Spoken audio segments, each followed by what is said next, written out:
Kenya is Africa's most reformed country in terms of doing business, according to the 2017 Doing Business report by the World Bank. The report ranks Kenya at the 92nd position, going up 21 places from last year. Take a look. Kenya is among the 9 African countries that made it to the top 100 most reformed countries in terms of ease of doing business.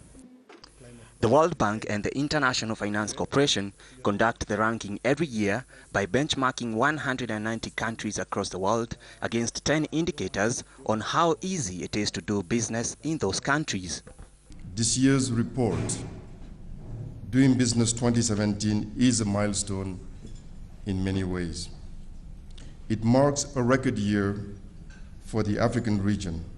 Indeed, 37 of the 48 economies, which is about 3/4, adopted a reform,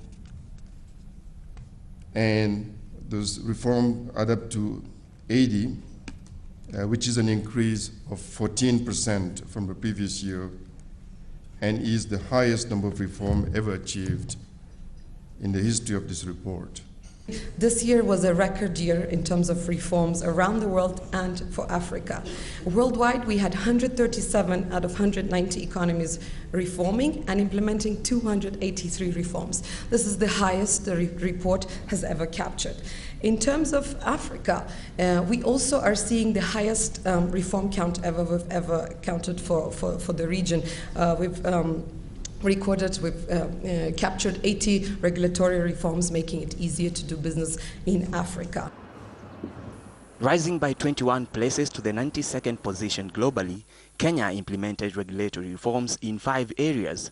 These are starting a business, getting electricity, registering property, protecting minority investors, and resolving insolvency.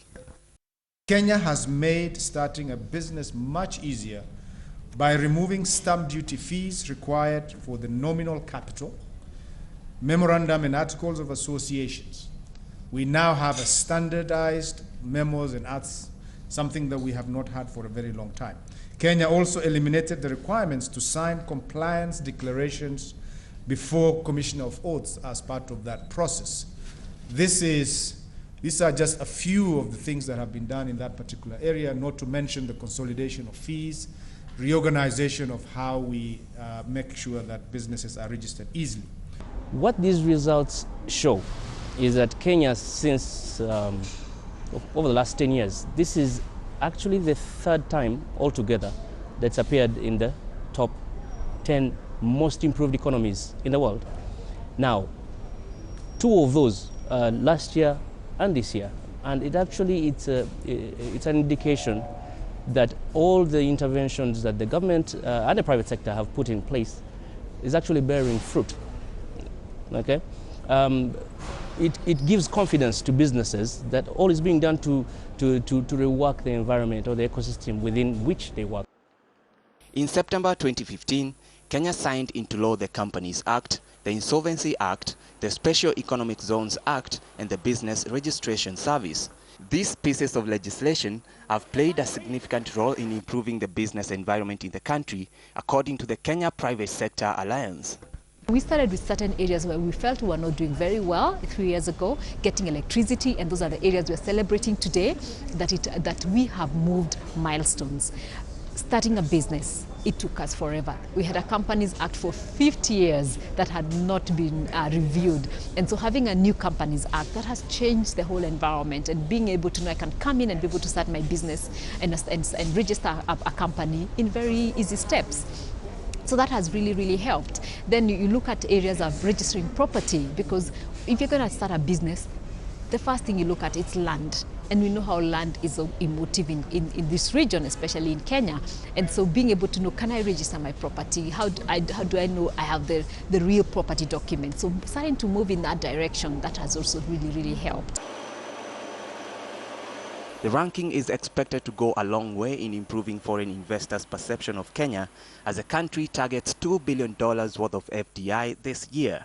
There are cases where investors, for instance, look at the Doing Business report when they're trying to make a choice on possible investment destinations. This changes perspectives. It changes the way investors will look at how to invest in Africa. who are the reformers who are making it easy to incorporate, who are making it easy for not only FDI, incoming investment, but also domestic players to actually do business in the country and earn a rate of return. The country is targeting the 50th spot by the year 2020 as it continues to face stiff competition from East African peers such as Mauritius, which ranked at position 49, and Rwanda at position 56. What Rwanda did well, they started these things when they're small. It's harder when you're a big country, because you're starting to undo fast before starting to build again. And so that's why Rwanda is ahead because of that. But that's good that they're doing that, because then they keep us on our toes to know that there's someone ahead of us in the region and in Africa, with them in South Africa. And the area of trading across borders, I think for us has remained a bigger challenge, but it's being addressed. When you see the work with the way bridges, the port, and the border improvements and all that, that's really going to change that. So we are starting to see a lot of that. I think on the work that is happening in the land, so we've improved a lot on the registering a property, but the whole idea of the property management and all that, when that work is finally done, what Professor Kaimenyi is doing with the team, I think we'll move numerous steps. For us to get 10% growth, we need investment levels of 30% of GDP. We are now at around 24, thereabout, which government is contributing only 10% of that. So for private sector to contribute more, doing business, improving the business environment is critical.